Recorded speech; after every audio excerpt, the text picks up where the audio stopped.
Hello friends, मैं are के sir.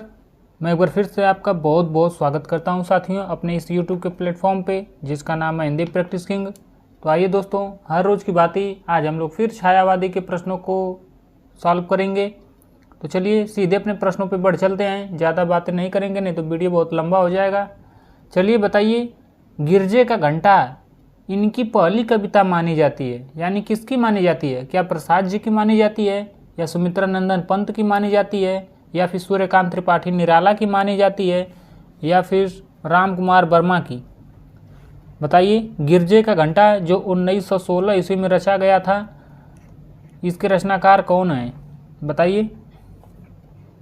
तो इसका सही जवाब हो जाएगा, इसके रचनाकार वहीं प्रकृति के सुकुमार कवि पंत जी हो जाएंगे। कौन हो जाएंगे? सुमित्रा नंदन पंत, यानी option B is the right answer.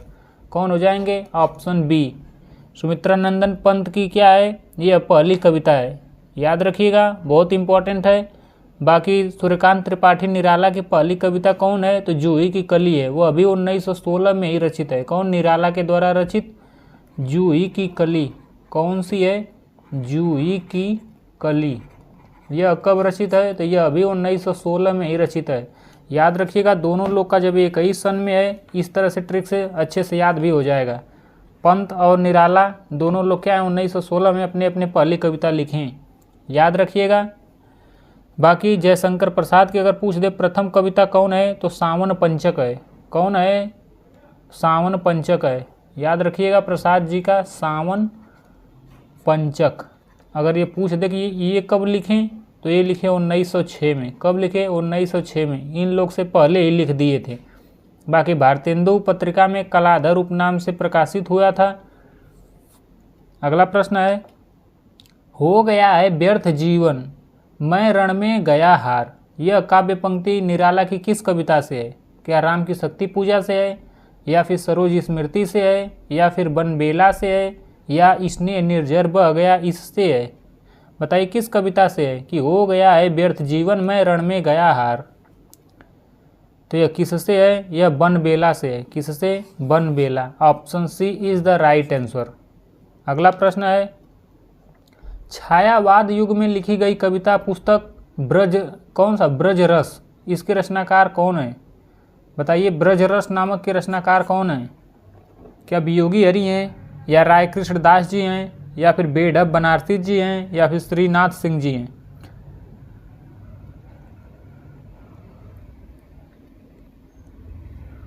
तो इसका सही जवाब हो जाएगा राय कृष्ण दास जी हैं। कौन है? राय कृष्ण दास जी हैं। बाकी लगे हाथ हम लोग वियोगी हरि को भी देख लेते हैं। इनकी एक रचना है वीर सतसई। कौन सी रचना है? वीर सतसई एक इनकी रचना है। कब रचित है? तो 1927 ईस्वी में रचित है, याद रखिएगा। इनकी एक और रचना है चरखा स्त्रोत। कौन है? चरखा स्त्रोत।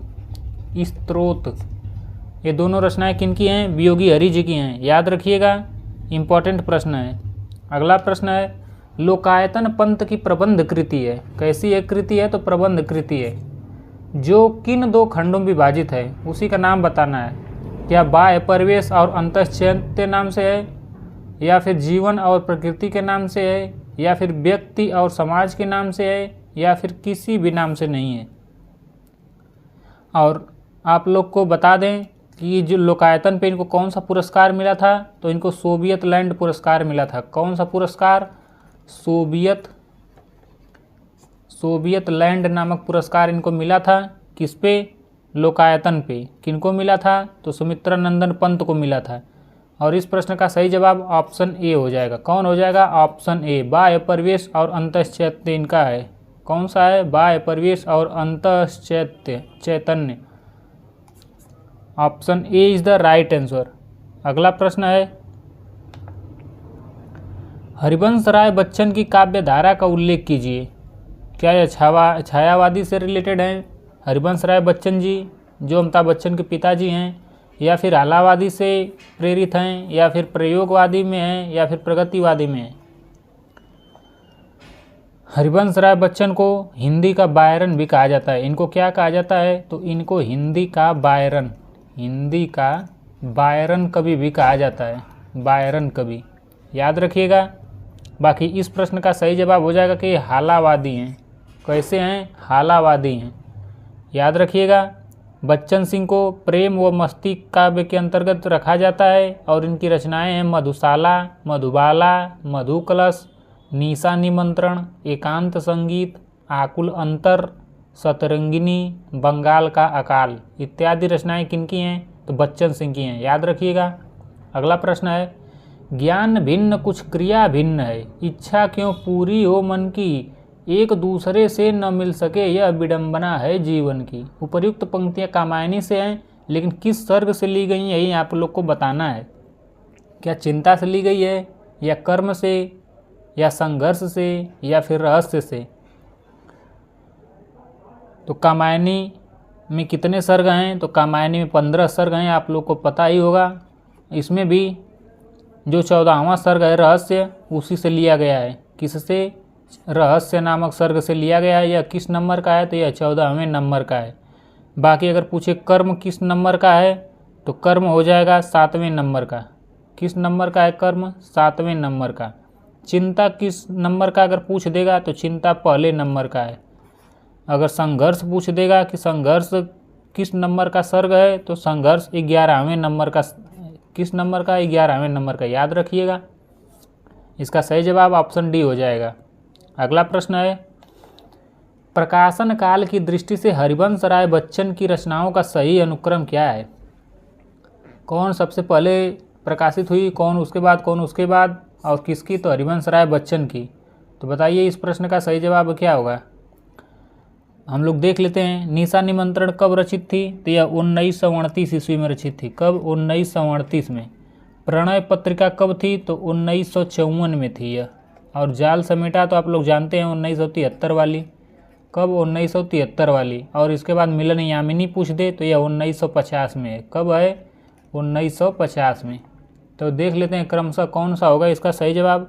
तो सबसे पहले निशा निमंत्रण आ जाएगा, उसके बाद मिलन यामिनी, यानी कि ऑप्शन डी वाला हो जाएगा। उसके बाद प्रणय पत्रिका, option D is the right answer. याद रखिएगा। अगला प्रश्न है, जयशंकर प्रसाद की कृतियां किस विकल्प में हैं? नीरजा, सांध्य गीत। यहाँ पे जयशंकर प्रसाद पूछा तो नीरजा, निहार, रश्मि यह तो होगा नहीं, क्योंकि यह महादेवी वर्मा की है। देखते हैं। अगला है झरना, लहर, ध्रुव सामने नाटक इनका, यह स्कंद नाटक, स्कंदगुप्त भी इनका ही नाटक है। बिल्कुल सही बात है। किनका है? जयशंकर प्रसाद का। बाकी परिमल गीतिका ऐसा तो निराला जी का, पल्लव पंत जी का हो जाएगा, तो बिल्कुल गलत। Option B is the right answer. क्या हो जाएगा? Option B. अगला प्रश्न है, दुख की पिछली रजनी बीच विकसता सुख का नवल प्रभात, यह काव्य पंक्ति किस कृति से है? क्या चांद का मुंह टेढ़ा है उससे है, जो मुक्तिबोध द्वारा रचित है, या फिर साकेत से है, या फिर कामायनी से है, या फिर यामा से है? बताइए इस प्रश्न का सही जवाब क्या होगा? इसका सही जवाब हो जाएगा option C is the right answer. किससे है? तो कामायनी से ली गई है पंक्तियां हैं। बाकी चांद का मुंह कैसा है भाई? टेढ़ा हो गया है चांद का मुंह। नहीं देखते हैं चांद का मुंह ऐसे टेढ़ा हो जाता है, तो इसको क्या करिए? इसको सीधा करिए, यानी कि इसको मुक्ति दिलाइए। तो मुक्ति से हो जाएगा कि मुक्ति बोध की रचना है। किनकी है? मुक्ति बोध की रचना है। याद रखिएगा। बाकी साकेत किनका महाकाव्य है? साकेत किनका महाकाव्य अगर पूछ दे तो यह किनका है? गुप्त जी का है। गुप्त को राष्ट्र कवि कहा जाता है। भारत भारती लिखे थे, उसी पे महात्मा गांधी ने इनको कहा था। बाकी यामा इसके अंतर्गत निहार, रश्मि, नीरजा और सांध्य गीत संकलित हैं, और यह महादेवी वर्मा की है। किनकी है? तो महादेवी वर्मा की है। और इसी पे इनको यह रचित थे 1961 में, और इनको इसी पे 1982 में ज्ञानपीठ पुरस्कार मिला। कौन सा पुरस्कार इनको दिया गया? तो ज्ञानपीठ पुरस्कार दिया गया। याद रखिएगा। अगला प्रश्न है, मधुशाला का प्रकाशन वर्ष क्या है? क्या 1935 है, या 1934 है, या 33 है, या 36 है? तो इसका सही जवाब हो जाएगा 1936 है। कब है? सॉरी 1935 है। कब है? 35। मधुशाला 1935 है। याद रखिएगा। बाकी 36 में तो मधुबाला है। कौन है? मधुबाला है। और इसी तरह हम लोग देख रहे हैं 1937 में कौन है, 33, 34, 35, 36, 37 भी देख लेते हैं। तो 1937 में है मधु कलश। कौन है? मधु कलश है, मधु कलश है। इन 3 ग्रंथों को हालावाद का धर्म ग्रंथ भी कहा जाता है। मधुशाला, मधुबाला और मधु कलश को क्या कहा जाता है? हालावाद का धर्म ग्रंथ। अगला प्रश्न है, निशा निमंत्रण के रचनाकार कौन हैं? पंत जी हैं, या फिर नवीन जी हैं, या फिर हरिवंश राय बच्चन जी हैं, या फिर वीरेंद्र सिंह जी हैं, वीरेंद्र मिश्र जी हैं? बताइए इस प्रश्न का सही जवाब क्या होगा? प्रणय मूलक व्यक्तिक काव्य धारा के अंतर्गत प्रेम और मस्ती की कविताएं लिखने वाले कवि कौन है? तो हरिवंश राय बच्चन है। कौन है इसका सही जवाब? हरिवंश राय बच्चन है। बाकी निशा निमंत्रण, मधु कलश, मधुबाला, मधुशाला, मिलन यामिनी, एकांत संगीत, प्रणय पत्रिका, सतरंगिनी, आरती एवं अंगारे, यह सब काव्य कृतियाँ किनकी हैं? तो इन्हीं की हैं, हरिवंश राय बच्चन की हैं। अगला प्रश्न है, अपराजिता के लेखक कौन हैं? क्या नरेंद्र शर्मा हैं, या फिर अंचल जी हैं, या फिर दिनकर जी हैं, या फिर माखनलाल चतुर्वेदी जी हैं? तो इसका सही जवाब हो जाएगा अंचल जी हैं। कौन है? अंचल जी हैं। और अंचल जी की और कौन कौन सी कृतियां हैं? जैसे अपराजिता के सिवाय मधुलिका है, मधुकण है, किरण बेला है, करील है और लाल चुनर है। और रामेश्वर शुक्ल अंचल के ये सब क्या थे? काव्य संग्रह थे। और अपराजिता और मधुलिका में वासनात्मक प्रेम की अभिव्यक्ति किए हैं।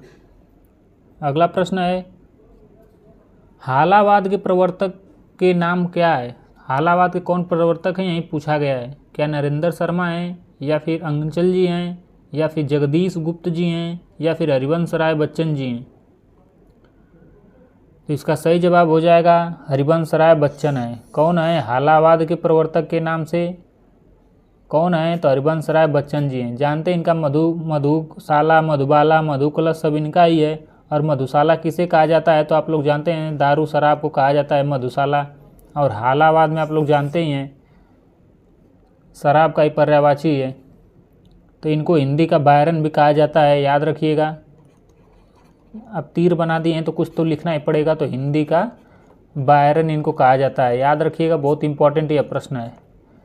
अगला प्रश्न है, शत्रु मेरा बन गया है, छल रहित व्यवहार मेरा। यह पंक्ति किस कृति से ली गई है? मधुशाला से, या मधुबाला से, या पलाश वन से, या फिर मधु कलश से?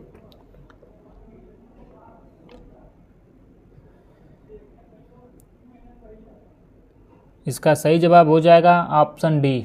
किससे है? तो मधु कलश से है। किससे? मधु कलश से।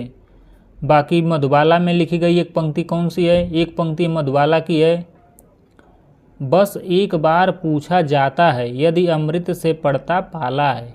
किससे है? तो यह मधुबाला कृति से है।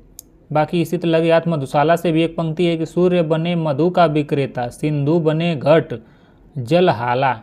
यह किससे है? तो मधुशाला से।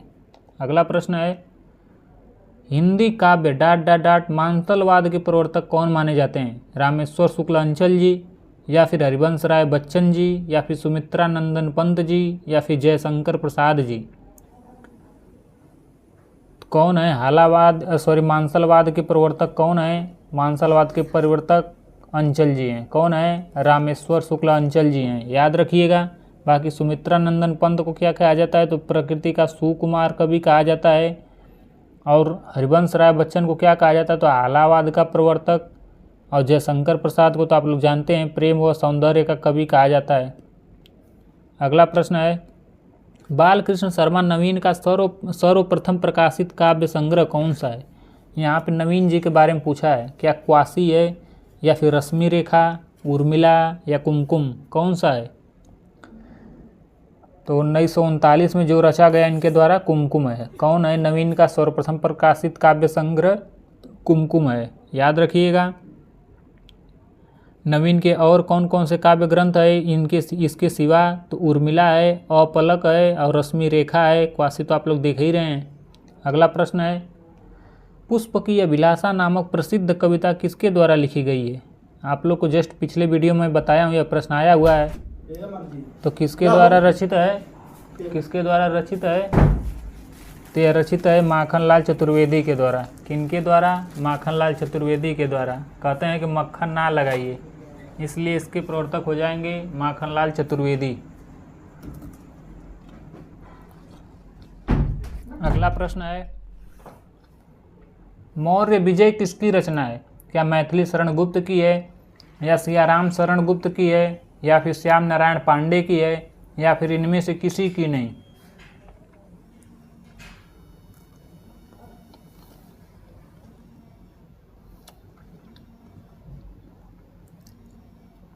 इसका सही जवाब हो जाएगा ऑप्शन बी। कौन सा हो जाएगा? ऑप्शन बी, सियाराम शरण गुप्त की है। किनकी है? तो सियाराम शरण गुप्त की है। इनकी और कौन कौन सी रचनाएं हैं? तो एक पाथेय है, एक है गोपिका, बापू, अनाथ, आर्द्रा, विषाद इत्यादि है। और इनका अंतिम आकांक्षा, नारी गोद इनके उपन्यास हैं।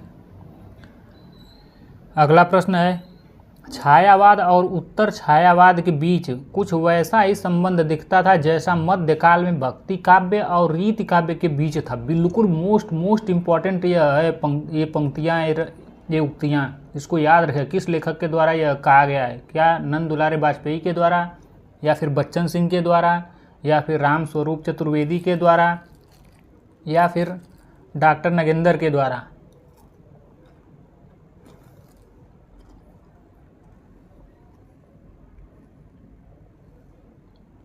इसका सही जवाब हो जाएगा राम स्वरूप चतुर्वेदी। सही जवाब हो जाएगा ऑप्शन सी। अगला प्रश्न है, निम्नलिखित विकल्पों में से किनका संबंध माखनलाल चतुर्वेदी से है? सिपाही, आर्द्रा, दैनिकी या पुष्प की अभिलाषा? तो एक प्रश्न तो आप लोग को यहाँ से देख ही रहे कि माखन यानी कि मक्खन क्या कहते हैं? मुझे लगाइए नहीं, पुष्प की अभिलाषा है ना कि चाह नहीं मैं सुरबाला के गहनों में गूथा जाऊँ, अर्थात मुझे मक्खन नहीं लगाइए, मैं किसी को गहने में गूंथने वाला नहीं हूँ। ये तो मैं कल ही ट्रिक मैं आप लोग को बता दिया हूँ। इसके अतिरिक्त कौन सा है? क्योंकि नीचे कूट दिया हुआ है, तो इसके अतिरिक्त एक सिपाही भी है। कौन है? सिपाही। चाह नहीं मैं सूरबाला के गहनों में गूथा जाए। सूरबाला सिपाही लोग ही तो हैं। ऐसे ट्रिक से आप याद रख सकते हैं। यानी पहला और चौथा किस ऑप्शन में है? तो चौथे नंबर में है और दूसरे नंबर में है। इस तरह इस प्रश्न का सही जवाब ऑप्शन बी हो जाएगा।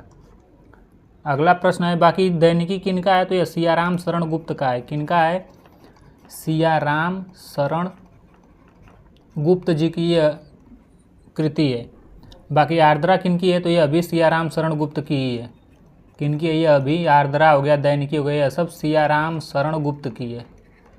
सियाराम शरण गुप्त की कृतियाँ हैं। अगला प्रश्न है, हिंसानल से शांत नहीं होता हिंसानल उपर्युक्त ध्येय वाक्य का संबंध किस काव्य रचना से है? क्या कुरुक्षेत्र से है, या फिर जयद्रथ वध से है, या फिर उन्मुक्त से है, या फिर अशोक की चिंता से है?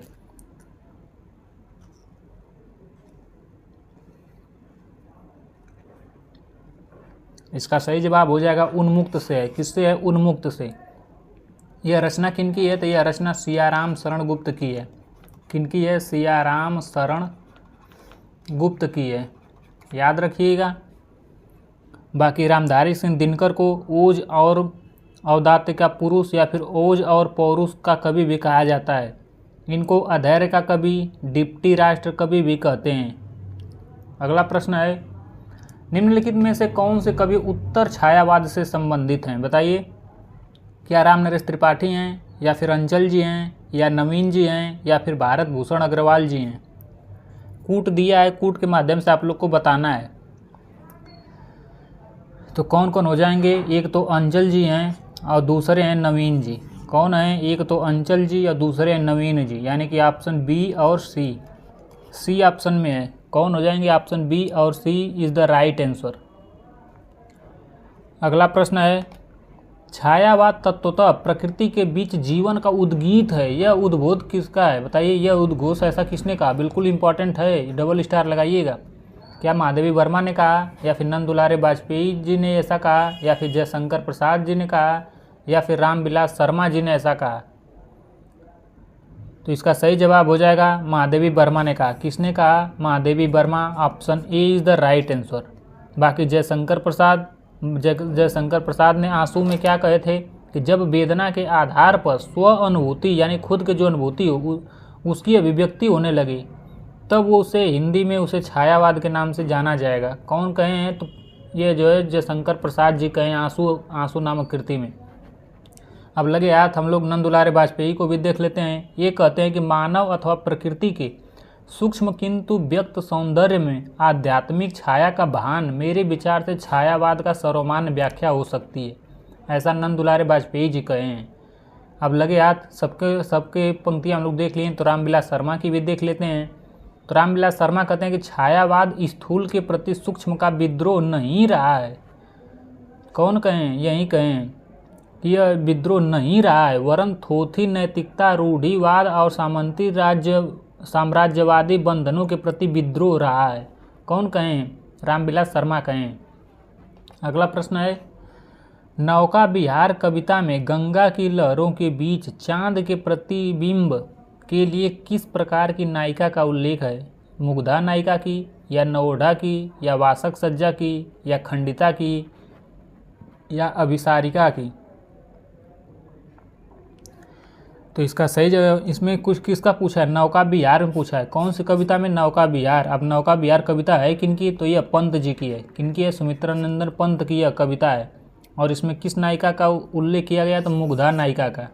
किसका? मुग्धा नायिका का। बाकी पंत की और कौन कौन रचनाएं हैं? तो उच्छ्वास है, ग्रंथि, बीड़ा, पल्लव, गुंजन, युगांत, युगवाणी, ग्राम्या, चिदम्बरा, कला और बूढ़ा चाँद, अतिमा, लोकायतन, ये सब इन्हीं की हैं।